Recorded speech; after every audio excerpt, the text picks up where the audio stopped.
Hey folks, this is Dennison from DappHero. I'm going to do a quick run through of the new Remix interface. If you've come to Ethereum to build smart contracts and you came through different tutorials and example demos that you may have found on Google through Medium posts or different tutorials, you'll have probably come across Remix.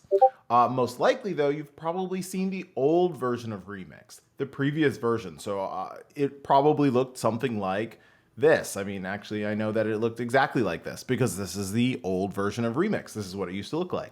So today, if you come to Remix, you might be a little bit confused about exactly how to use it.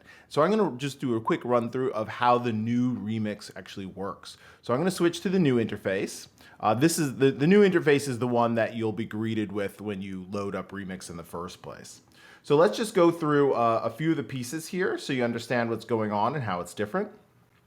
Basically, this is the new screen that that you view when you first show up. And the biggest difference here, at least for me when developing, is that this Remix has a plugin format. That means that you actually have to add plugins over here on this bar, plugins to do things on Remix. And that's a little bit different from the older version where it's sort of set up for you to immediately start coding and deploying and testing your transactions.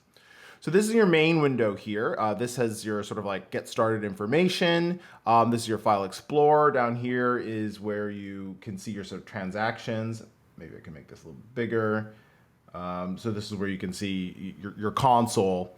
And so what we're going to do is, if you look at this, they have a featured plugins list. They have Pipeline, MythX, Source Verify, Debugger, and more. Some resources. Here is this sort of unassuming area right here. File, new file, open files, connect to localhost. This is how you'd actually start a new project. You would click new file here. Or if you want to open a file, you do open files here, right? So that's important to know that starting a new project comes from here. And here's some other things. You can import from different locations, which is very useful. You have connect to localhost, which I'll probably go over in a different video sometime. That's a very cool feature because you can connect Remix to your local file system, and that allows you to build out directly using your local machine.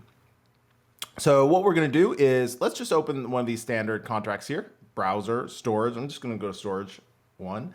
Right, so now we have our list of, not our list, but here we have our smart contract. You know, it's the Pragma Solidity. We're already in the sixes, so this is, sort of set up already for more than 4.2 and less than 0.7. Here's our contract, right? So what are we going to do from here? Once we have this contract written, right, and we could like create a new file here, and we would call it, new file.sol, right? And let's just actually just copy this because I'm not going to write code. This video isn't about writing code. So here, I pasted that in, right? So now what? What do we do? Well, in this new version, the biggest thing we have to keep in mind is we have to add our plugins. So we click on this plugin manager because here all we have is our file explorer, right? So now, right at this moment, there's nothing you can do.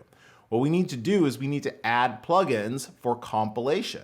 So if we go to the plugin manager, you see a whole bunch of plugins here, right? There's a ton of cool stuff happening here that allows you to do all sorts of stuff. You can connect the Quorum network. You can use Viper to do smart contracts. There's a Socrates Socrates plugin for doing zero knowledge proofs, right? So there's a lot of exciting things here. But you might be wondering, yeah, but what one do I need? Well, because Solidity is on Ethereum is a compiled language, we need to actually compile it first, right? So what we're going to look for here, we're going to do a search for compile, and then we find it, Solidity compiler, right? So let's click activate. Now we have the Solidity compiler module here, right? So when you go to the Solidity compiler, you press this little icon. You can choose your compiler version that you want. I'm just going to leave it on the one that's here already, but you can choose a lot of compilers. I always recommend using the one that they sort of list here or the most recent because the Solidity is a very dynamic language. It changes quite often. So if you were to use an older compiler, especially if you're using it with DappHero, you could run into problems as the ABI generated can be of an older format. In general, always go with the latest. There's also a lot of security improvements, things that make your code better. So, stick with the new. So language, Solidity. compiler version, compiler default. I stick with a compiler default. These are different versions that you can go with, but you know, if you're just getting started, it's probably not going to be entirely relevant to you. I like to click auto compiler under compiler configuration. That means that every time I change something, it just recompiles it. Otherwise, you're going to have to manually click compile new file over and over. And that's a little bit frustrating. There's enable optimization, which I personally almost never use, and hide warnings, which I also personally never use because the warnings are quite useful, right? So I'm going to click compile new file, and then we've compiled it, right? So now we have a contract storage, right? And that matches up the name here. We can publish it on Swarm, we can publish it on IPFS, and we can see our compilation details. If you click the compilation details, you see your ABI, your bytecode. This is how to deploy your contract, which is very useful if you're working from JavaScript directly. And there's a lot of different information here that you might find useful. This is really great stuff. So, you know, here's actually the assembly, what the contract looks like. So this is a really robust tool for doing your smart contract development and really understanding what's going on here. Also, very relevant for DappHero users is this button down here, this tiny one. It says copy ABI to clipboard, right? So if you click that, you've now copied your contract ABI, and that's when you're creating a DappHero project. That's actually what you need, right? And I'm just going to paste it down here really quick to see what comes up. It's not valid Solidity, of course, so it's going to complain here, but that's what your ABI looks like, right? And that's the thing that you need for DappHero. So I'm just going to undo that. But to get your ABI for DappHero, you need this copy ABI to clipboard button down here. All right, great. So now we've compiled it, right? We're done, right? Well, no, we're not. We actually need another plugin now. So now that we've compiled our contract, we actually need to deploy it. So what we're going to do is we need another plugin for that. So let's go back to the plugin manager and let's type deploy, right? So what we're looking for is a module deploy and run transactions. And that is for executing and saving transactions. So deploy, run, execute, and save. Let's click activate, and we get this new little Ethereum logo with an arrow. So let's click on that. What deploy and run transactions is, that's what allows us to do something with this contract, right? We've compiled it already. That's great. And now we're ready to deploy it. So to deploy it, you can choose first your environment, JavaScript, injected Web3, or Web3 provider. The difference between the last two is subtle, but I'll go through it. So JavaScript VM is basically the Ethereum blockchain running in your browser. It's a simulated Ethereum blockchain that just runs in your browser with just you connected to it. It's not connected to anyone else. As soon as you close your window, it disappears. But this is really useful for just deploying something really quickly and interacting with it.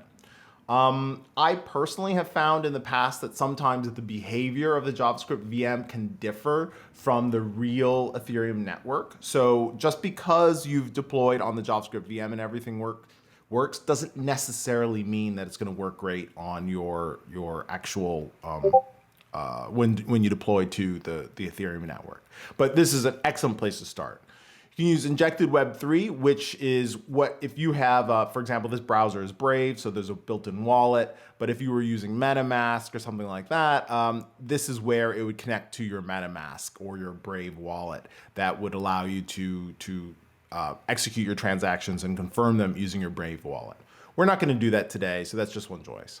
And Web3 provider is finally where if you're going to connect directly to a node. So that's if you are running a node on your local machine, or for example, you're going to be connecting directly to the different node providers in the ecosystem, such as Infura or any of the number of other people who are offering node services.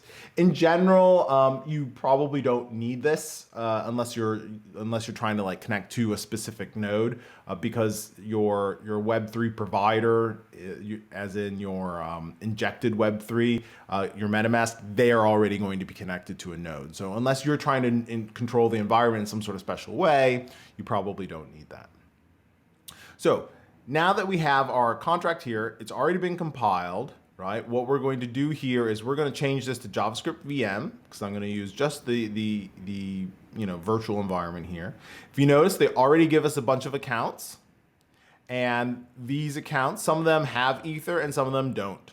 So let's just go with the pre-filled one that has 100 Ether. Woo, I'm rich. This is all, of course, fake. We have our gas limit, our value, contract, right? So what I'm going to do is I'm going to choose a contract. So right now it says no compiled contracts, right? So let's go back to our compiler. Let's click compile again. Now let's come back here and we see under contract, storage, right? That's the only contract that we've deployed.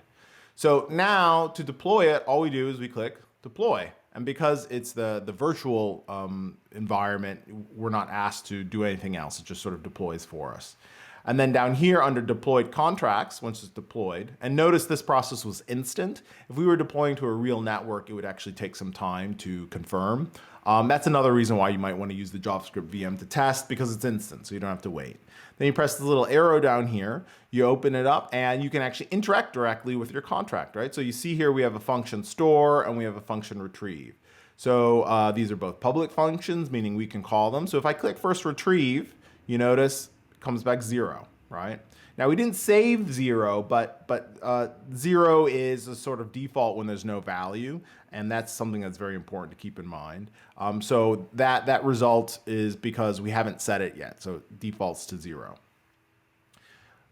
Now I want to store something, so let's just put 42. We click store. Notice we're not asked to confirm any transactions. That's because, again, it's a virtual environment, so the remix is just going to sign the transaction for you. And now that we've stored the number 42, we can see down here in our logs, right, that we have an interaction here. And if we click on this little green check mark, we actually get more information. Let me pull this up so there's a bit more space for you to see. All right, how do I grab this up? There, right? So there's a bit more space, and you can see the information about the transaction that we made, the status, the hash, from to the gas spent, the actual transaction cost, and the decoded input, which is, we're sending in the hex of our number 42, right? And here's where you can also see things like your outputted logs, the value sent, right? If I was going to send 1 Ether to this contract function, I would type 1, and then I would click store, right? And now when it goes to store a number, let's change it to 50, it'll also send 1 Ether along with that transaction. However, if I click it, it fails, right? transact to store error, VM error revert, right? And I can click this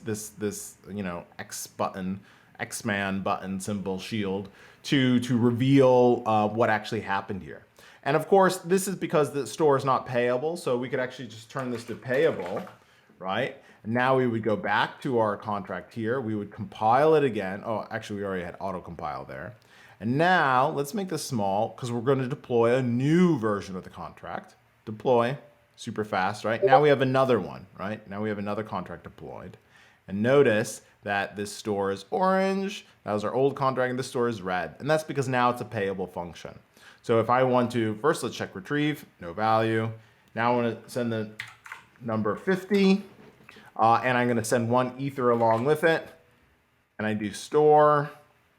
Now, scroll down, our transaction has succeeded because it was a payable. We changed it to payable, so now it accepts Ether, and now we have the value of a gazillion way, right, which equals an Ether. So that is basically how to get up and running with the new remix. There's a lot of other functionality here that you can play with, a lot of tools to help you inspect your transactions, inspect your contracts to understand how it works. There's a lot of awesome, great plugins here that you can check out to do other things. Something I like to use frequently is the Etherscan contract verification. It allows you to easily verify contracts on Etherscan. You need your API key for that. I highly recommend always verifying your contracts. That makes it much easier to use inside DappHero. If you verify your contract with Etherscan, you will not need to copy the API for your project in DappHero. You'll be able to get it directly from Etherscan. I'll do a video on that sometime soon. But more or less, this is how you get started with the new remix.